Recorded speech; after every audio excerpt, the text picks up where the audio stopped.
by next fall. Well, we are learning a family is back in Utah safely tonight after a very scary situation in the backcountry of Idaho. Yeah, their van actually rolled down an embankment and into the Snake River. Crews had to navigate the cold waters there just to get everybody out. News specialist Andrew Adams spoke with a witness and deputies about the rescue here. Andrew, what they had to say?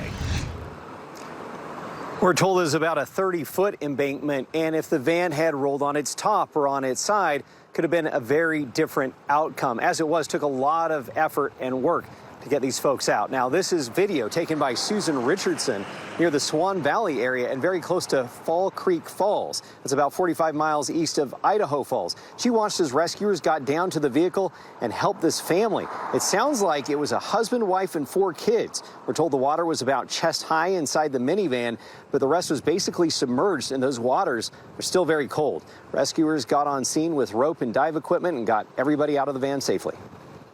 They probably made a good decision since they knew that water wasn't rising and they weren't moving and people were there watching and help was on the way, to just hold tight until they could get safety lines and people to help them get out of the vehicle and make sure they didn't go further downstream. Outside of exposure to the cold water, deputies say there really were no injuries. We're told the family is already back in Utah, still shaken but in good spirits. They declined our request through the Bonneville County Sheriff's Office for an interview. Deputies tell us it appears that the tires of the minivan simply got a little too close to the edge of a narrow road, basically pulled the weight of the van down that hillside. Scary situation for that family. Back to you. Yeah, unbelievable. All right, thank you, Andrew. Texas Governor Greg Abbott.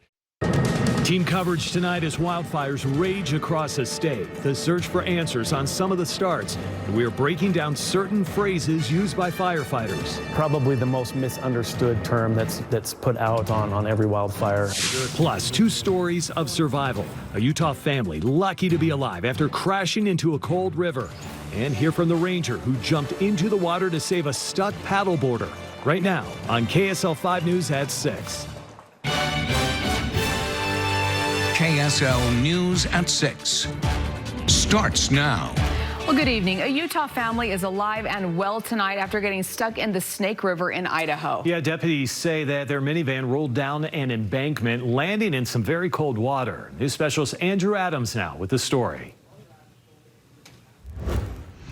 Well, deputies say it's hot in Idaho like it's hot in Utah, but the waters of the Snake River, that's an entirely different story. And these people were chest deep. They were really lucky, we think. On the road to one of Idaho's scenic spaces. We just was taking a drive up to Falls Creek. Traffic suddenly came to a standstill. We honked and they told us that there was a car down in the river. Susan Richardson got out. Austin, don't go further. And this is what she captured. A minivan halfway submerged in the Snake River. This is just incredible. And crews wading carefully through the chilly waters to reach them. They'd went off the side of the road and rolled down into the river and were floating down the river as water was rising up inside the vehicle. The rescue of the husband, wife, and 4 kids was far from a simple job for deputies, even with rope gear. Getting down this 30-foot embankment that's very, very steep, and then getting out into the current with safety lines and things to safely extricate everybody out of the vehicle. Eventually, first responders were able to get the family out safely. If it had landed upside down in the water or on its side, we could have had a different outcome there. Investigators say it appears the minivan's tires simply got too close to the edge of the narrow road and took the rest of the van down the 30-foot embankment. I always get nervous about that. It's scary sometimes. It was a sight travelers never expected to see. No, never. In such a picture-perfect setting. We're told the family is already back in Utah. They're doing good, but understandably rattled. They declined a request for an interview through the Bonneville County Sheriff's Office. Andrew Adams, KSL-5 News.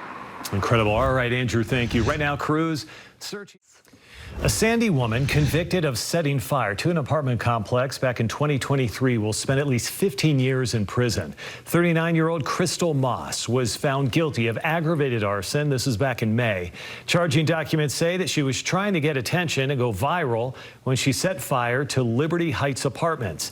She was living there at the time and set the fire at 3 o'clock in the morning. Police officers were able to bang on doors and help the tenants get out safely. Both were later on treated for smoke inhalation. Yesterday, Moss was sentenced 15 years to life. In court today, 2 men pleading not guilty in a dog